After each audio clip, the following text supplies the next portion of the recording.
Welcome return of Congressman Jim Jordan back with us this Monday morning.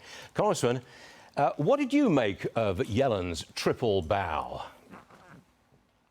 Well, I think it just is a reflection of just the weakness projected from this administration, period. You know, I always point out the story.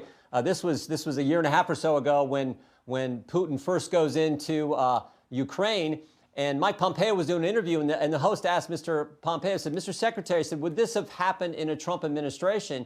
And I thought Secretary Pompeo gave the great answer. He said, well, the short answer is I don't know.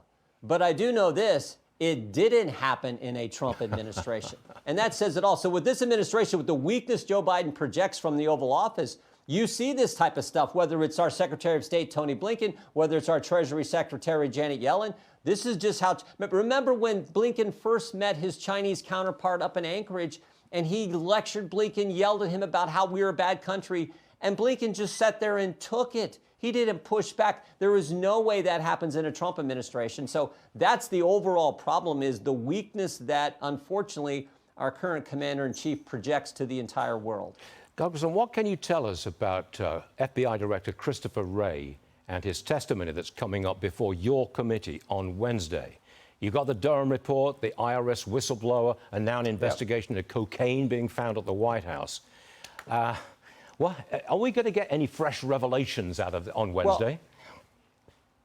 Well, here's what I know. Time and time again, Chris Wray has told us everything's fine. He even testified in front of Congress a couple years ago, said you can sleep well at night knowing we have fixed the FISA process. Well, really, there are 204,000 reasons why that statement's not true, because that's the number of illegal inquiries they did to the 702 section of the FISA law, illegally scrutinize American citizens 204,000 times, according to the New York Times. So there's a host of problems. We know that the Justice Department has labeled parents as terrorists or simply going to a school board meeting. We know that the Richmond FBI field office said pro-life Catholics were radicals, they were extremists. And then, of course, there's been the retaliation against whistleblowers like Mr. Shapley from the IRS who came forward, and the DOJ kicked him off the case. Or other whistleblowers have come and told us about some of these issues, what they face, like Garrett O'Boyle. So we're going to get into all those issues, and I think a host of others as well. But the main point is there is no way, Stuart,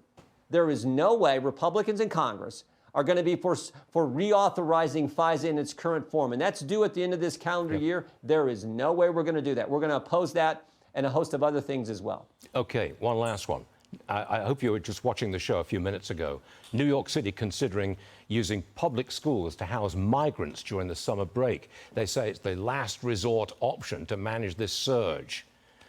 What do you think about that? Using schools to house migrants in New York City because you filled up the hotels and the emergency shelters?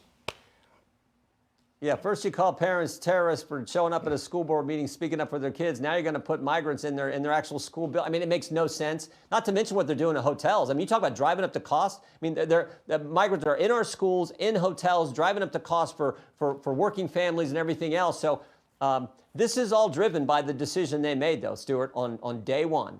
But what are we going to do? Day one, Joe Biden said, we will stop building the wall. But what do we do? We've got 5 million that are here. They're not going back. Currently, they're not working. What are we going to do here? Well, we passed the strongest immigration enforcement border security law in American history 2 months ago. It sits in the United States Senate. I would like to see Chuck Schumer take that bill up and pass it. I don't think they will, because the left controls their party, and this is the party that says they're for open borders, not for building a wall, not for keeping Remain in Mexico policy, and just releasing people in the country. But if they would pass that law and Joe Biden would sign it, that would fix the problem, because it puts back in place the policies we had under President Trump. So in addition to that, we're going to continue to do our oversight.